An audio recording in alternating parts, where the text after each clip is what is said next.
ہر قسم کے مجرب اور پرتاثیر وظائف کے لیے اذکار آمین چینل کو سبسکرائب کریں اور اگر ویڈیو اچھی لگے تو لائک اور شیئر کریں۔ السلام علیکم ورحمۃ اللہ وبرکاتہ۔ گھر، زمین، جائیداد میں سے اپنا حق، اپنا حصہ لینے کا وظیفہ۔ بعض اوقات مرد اور خواتین عدالتوں، کچہریوں کے چکر لگاتے ہیں، جرگوں میں بیٹھتے ہیں، در بدر پھرتے ہیں کہ ان کی جائیداد سے ان کو حصہ نہیں دیا جاتا، اور بالخصوص خواتین تو بہت زیادہ اس مسائل کا شکار ہیں۔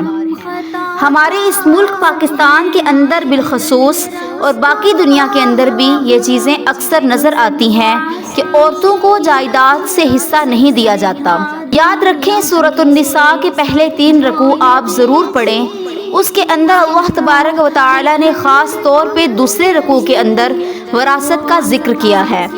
اور وراثت کا ذکر بڑے خاص طریقے سے کر کے اللہ نے بتایا کہ جو آدمی جائیداد میں سے، وراثت میں سے حصہ نہیں دیتا اپنی عورتوں کو یا مستحق کو، تو وہ قیامت کے دن سخت گرفت اور پکڑ میں آئے گا۔ جس نے ایک بالشت زمین کسی مستحق کی ہتھیا لی اور اپنی بہن کو یا بیٹی کو یا اپنے کسی رشتہ دار کو اس کے حصے کی زمین نہ دی،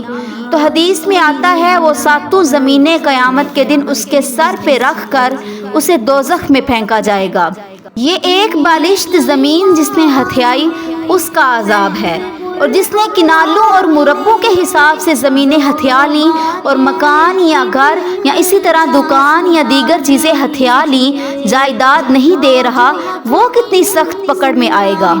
قیامت کے دن یہ آدمی بخشا نہیں جائے گا جس نے کسی کی جائیداد کو ہتھیا لیا یا جائیداد بنتی تھی نہیں دی، چاہے شہید ہی کیوں نہ ہو۔ اس لیے یاد رکھیں، اپنی زندگی میں اپنے ان خاندان اور برادری اور اپنے رشتہ داروں کو، بہن بھائیوں کو وہ حق دے دیں جو ان کا بنتا ہے وراثت میں سے،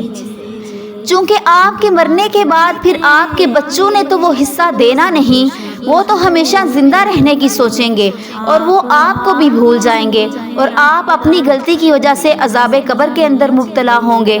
آپ عذاب جہنم میں داخل ہو جائیں گے۔ اس لیے اپنی زندگی میں جس کا حق ہے اس کو دے دیں،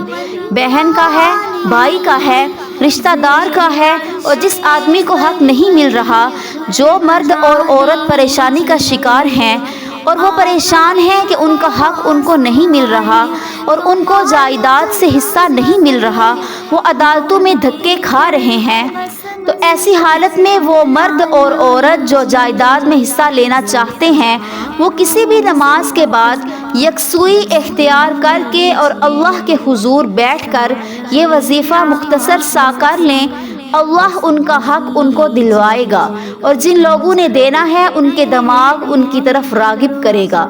اور وہ لوگ وہ انشاءاللہ تعالی اس کا حق ادا کریں گے۔ اور آپ نے یکسوئی کے ساتھ سورۃ یاسین کا قلب، سورۃ یاسین قرآن پاک کا دل ہے، اور سورۃ یاسین کا دل یہ آیت کریمہ ہے،